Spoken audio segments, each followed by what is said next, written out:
బతుకమ్మ పండుగ ఎలా ప్రారంభమైంది? కరీంనగర్ జిల్లాలో వేములవాడ కళ్యాణి చాళుక్యులు అనే రాజులు పరిపాలిస్తున్న సమయంలో తమిళనాడు నుంచి చోళరాజులు ఈ వేములవాడ మీదకి దండెత్తి వచ్చారు. రాజరాజ చోళ ద గ్రేట్ ఆయనే స్వయంగా వచ్చాడు. వచ్చి వీళ్ళని ఓడించి రాజరాజేశ్వరి అమ్మవారి దేవాలయంలోంచి శివలింగాన్ని దొంగిలించాడు.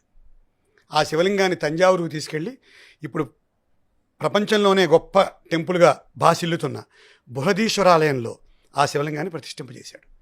ఇలా చేసినట్టుగా తమిళనాడులో శాసనాల ద్వారా ఆధారాలు ఉన్నాయి. అదేవిధంగా ఇప్పుడున్న వేములవాడ భీమేశ్వర స్వామికి, తంజావూరు బృహదేశ్వర స్వామికి చాలా స్వారూప్యాలు కనిపిస్తాయి. అప్పుడు పార్వతీదేవిని ఒంటరిగా వదిలేశారు, శివలింగాన్ని మాత్రమే తీసుకెళ్ళాడు. అమ్మవారు ఒంటరిది అయిపోయింది. బృహదమ్మ అంటారు, పార్వతీమాతని బృహదమ్మ అనేవారు ఆ వేములవాడలో. పార్వతీమాత ఒక్కరితో అయిపోయింది కాబట్టి ఆవిడికి కాస్త ఊరట కలిగించడానికి, చోళులకి తమ బాధ తెలియచేయడానికి తెలంగాణ ప్రజలు బతుకమ్మ అనే ఒక పూలతో కూడిన అమ్మవారి ప్రతిరూపాన్ని తయారు చేసి ఒక పాట, ఒక పండగ మొదలెట్టారు. ఇది బతుకమ్మ గురించిన తొలి ఆధారం.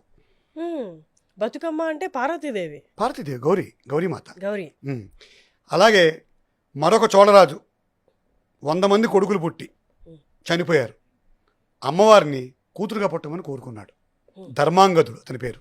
సత్యవతి ధర్మాంగదుడు అనే రాజు రాణి ఒక ఆడపిల్లకి జన్మనిచ్చిన తర్వాత ఆ పిల్లని పండితులందరూ 100 మంది చచ్చిపోయారు కాబట్టి నువ్వు బతుకమ్మ అని ఆవిడని బతుకమ్మని చేశారు. ఇదొక చరిత్ర, ఇదొక కథ. తెలంగాణ సమాజంలో ప్రాచీన రోజుల్లో భూస్వాములు, పెత్తందారులు, నవాబులు చాలా దౌర్జన్యాలు చేసేవారు. ఆడవాళ్ళ మీద అకృత్యాలు జరిగేవి. చాలామంది ఆడవాళ్ళు ఆత్మహత్యలు చేసుకునేవారు. సో వాళ్ళ గురించి విలపిస్తూ బతికున్న ఆడవాళ్ళు పువ్వులతో ఒక ప్రతిరూపం తయారు చేసి ఆ ప్రతిరూపాన్ని ఆ ఆడవాళ్ళు, చనిపోయిన ఆడవాళ్ళుగా భావిస్తూ మీరు బతికి రండి, బతకండి బతుకమ్మ అని అదొక పండుగగా ప్రారంభమైంది. ఇదొక దృష్టాంతం ఉంది చరిత్రలో.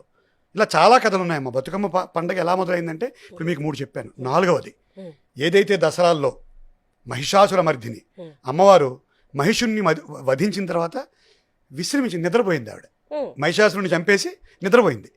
అమ్మవారిని లేపాలని భక్తులు నిర్ణయించుకున్నారు. ఎలా లేపాలి?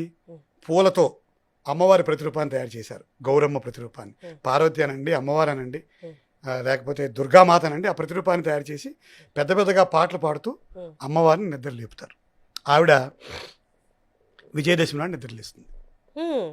దసరా నాడు 9 రోజులు ఆవిడ వేడుకుంటే 9వ రోజు ఒక రోజు ముందు మొదలవుతుంది. దసరా కంటే ఒక రోజు ముందు మొదలవుతుంది. అష్టమి నాడు ఎండ్ అవుతుంది. 9వ రోజు ఆవిడ లేచింది. విజయదశమి నాడు నిద్ర లేచారు ఆవిడ. ఇది ఒక కథ. ఇది బతుకమ్మకి తెలంగాణ సమాజంలో బతుకమ్మ ఎలా ప్రారంభమైంది. చోళుల కాలం, నవాబుల కాలం, మహిషాసురమర్దిని లాంటి పౌరాణిక ఇతివృత్తాలతో బతుకమ్మ ప్రస్థానం. ఆ పండుగ ఒక సంస్కృతికి వారధిగా 1000 సంవత్సరాల నుంచి ఈ సమాజంలోకి ప్రారంభించబడింది. ఎలా చేసుకుంటారు? ఖచ్చితమైన కారణం బతుకమ్మ ఆది అని చెప్పడానికి అయితే లేదు. ఇలా రకరకాల చరిత్రలు ఇదే ఒకటి అని మనం కానీ స్థిరంగా జరిగేది ఏంటంటే పూలతో పండుగ, అమ్మవారిని పూలతో చేసి పైన పసుపు ముద్ద పెట్టడం అనే ఒక ఆకృతి. దాని గురించి చెప్తానమ్మా. 9 రకాల పూలతో ఒక పరివారాలుగా ఇలా చుట్టి అమ్మవారిని ఒక 9 పూలతో ఒక అలంకరణ తయారు చేసి పైన ఒక పసుపు ముద్ద పెట్టి గౌరీమాతని చుట్టూ తిరుగుతూ బతుకమ్మ ఉయ్యాల అంటూ పాటలు పాడడమే. ఏం పూలు వాడతారు? తంగేడు పూలు, బంతి పూలు, చామంతి పూలు, గునుగు పూలు, సీతజడ పూలు, గుమ్మడి పూలు, ఇలాంటి రకరకాల 9 రకాల పూలే కాకుండా అమ్మవారికి గడ్డి పరకల నుంచి గులాబీల దాకా ఏ పూలతో అయినా పూజ చేయొచ్చు అని చెప్పుకుంటూ ఉంటారు. అయితే ఈ పూలతో తయారు చేసిన అమ్మవారిని తర్వాత ఆఖరిలో నిమజ్జనం చేస్తారు. అది మీకు కూడా తెలుసు కదా. శీతాకాలం ప్రారంభమయ్యే సమయం, వర్షాలు వెళ్ళిపోయే సమయం. తెలంగాణలో చెరువులన్నీ నిండు కుండల్లా ఉంటాయి. ఈ సమయంలో నిండు కుండల్లా ఉంటాయి. మీరు ఏ ప్రాంతానికి వెళ్ళినా పచ్చదనంతో తెలంగాణ అలరారుతూ ఉంటుంది. సో ప్రకృతితో మమేకమయ్యే సమయం ఇది మనిషికి. అందువలన ఈ సమయంలో బతుకమ్మని చేస్తారు. అమావాస్య నాడు ప్రారంభమై అష్టమి నాడు ఆగిపోతుంది.